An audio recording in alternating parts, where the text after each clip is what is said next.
Next 9 news में आपका बहुत बहुत स्वागत है। मैं हूं आपके साथ अबरारुल हक रहमानी।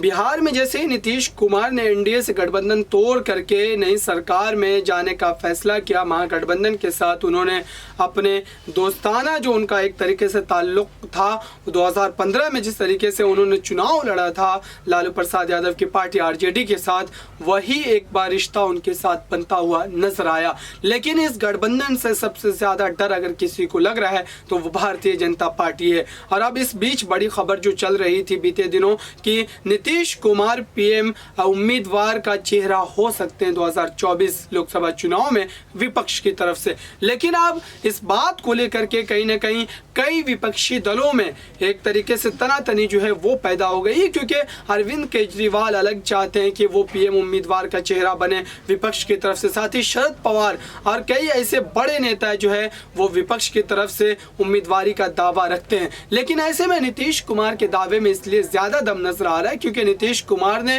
राज्य की राजनीति से लेकर के केंद्र की राजनीति में कई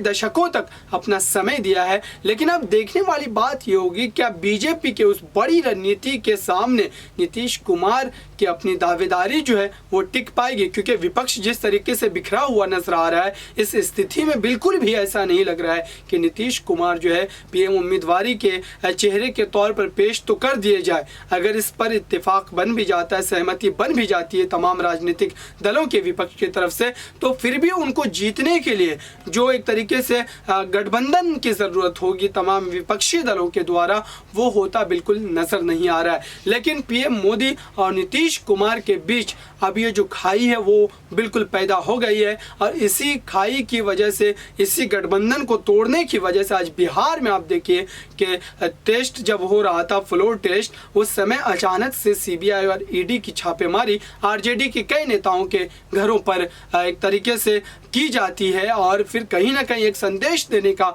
जो प्रयास है वो किया जाता है कि भले ही नीतीश कुमार ने सरकार से अलग जा करके दूसरी सरकार का हिस्सा बनने का फैसला सुना दिया हो, लेकिन अब भी उनके लिए चुनौती जो है वो लगातार बनी हुई है। फिलहाल इस रिपोर्ट में इतना ही। देखते रहिए ताज़ा तरीन खबरों के लिए नेक्स्ट 9 न्यूज़ को। धन्यवाद।